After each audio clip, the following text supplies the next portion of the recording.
Mostly, it's a men thing. Where are the women? Where are the women bloggers? Why don't we hear more about them? When we talk about it, I have to say that I have the impression from this is that blogging speaking, it's quite stable. I wouldn't say that it's stagnating, but there's some people, half of it, almost like 40% think that blogging is still booming, but over half think that it's stable, and then there's a small percentage that think that blogging is deteriorating, that the numbers are becoming lower and lower and lower. Half and half of the domains are either own domains with your own names that you have chosen for the blogs, and perception is that half of them do use other kind of public service like Blogger or WordPress.com. The platform of preference, WordPress, by large. And then presence of traditional media in blogging. I think it's you can see here most people know of traditional media that are present with blogs, and we just saw it in the example of L'Espresso. It's the third blog that we had in that ranking, and they do it's quite a lot.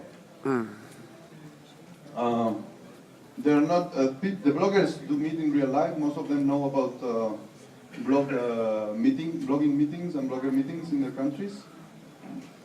And what's quite curious also is about the use of other social media. We see that social networks are very prevalent. About 90% of the bloggers are using Twitter and Facebook. YouTube, the use is around 70%, and Flickr is about 56%. And this is the end of the survey. What we wanted to bring is also some things that we have looked at and that were that really raise questions for us more than give answers. It's, when we look at the evolution of the traffic to blogs, we saw that in the end of 2009, there was a steep descent. People were reading less blogs, and luckily it looks like it's picking up now in 2010. Our bet is that it has to do with more bloggers engaging through social networks finally. That they're not only using it to connect with their friends or with their professional connections, they're using it to promote their blogs more. And also that people are, there's so much information going on in so many different platforms that some of them may be going back to their RSS feeds or to the blogs just to get things very precisely in one place. About the first, this is just the last slide, the last thing that raises, some of the question raises we have. When we look at the #1 blog, which is this gentleman from the UK, it brings up, you see that, if you don't know Alexa is one of the tools that is used to estimate traffic to blogs and to compare blogs in different countries or subjects. And you see that this guy, who's the #1 in Europe, he's about the 2,500 website in the UK in traffic, which means that he's got a lot of people ahead of him. And if we compare it to the whole of Europe, you see that the traffic is not that big at all. So the thing is that a lot of people were obsessed with page views some years ago, and we still see that people are obsessing with how many people are seeing pages in the blog. The thing is that with the influence of social media, page views have less value even than before, and we think that what's more important and harder to measure is the networked influence of the blogger. We're talking about the influence that he has in his network or her network of people. It's the people they know, and also it's the media through which they network the information that they have. Now it's going to be Ben's turn. You have one thing I forgot before. It's thanking Nokia, who are present here for sponsoring this talk. And also, if you guys have any questions, you should talk to these three ladies that are sitting on the third row.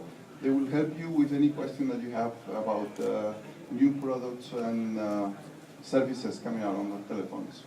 So the turn is to Ben. What do you have to say? What do you think about the European blogosphere? You know, this is one of these very strange. Can I sit down? Yes, I can. We'll just have a chat, shall we? Yes. Yeah.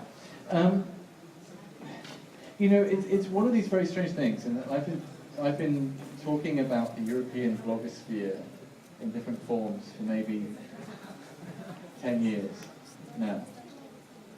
And so, to me, the idea of talking about a blogosphere at all is really weird. It's really strange, because before we would talk about the blogosphere because it was different, it was new, it was kind of it was exciting, because in 2000, when I started my blog, in England there were maybe 100 bloggers, you know, and we did know each other. You know, we knew, you know, like you say, there are meetups, but all of the bloggers in England would get together in the same pub.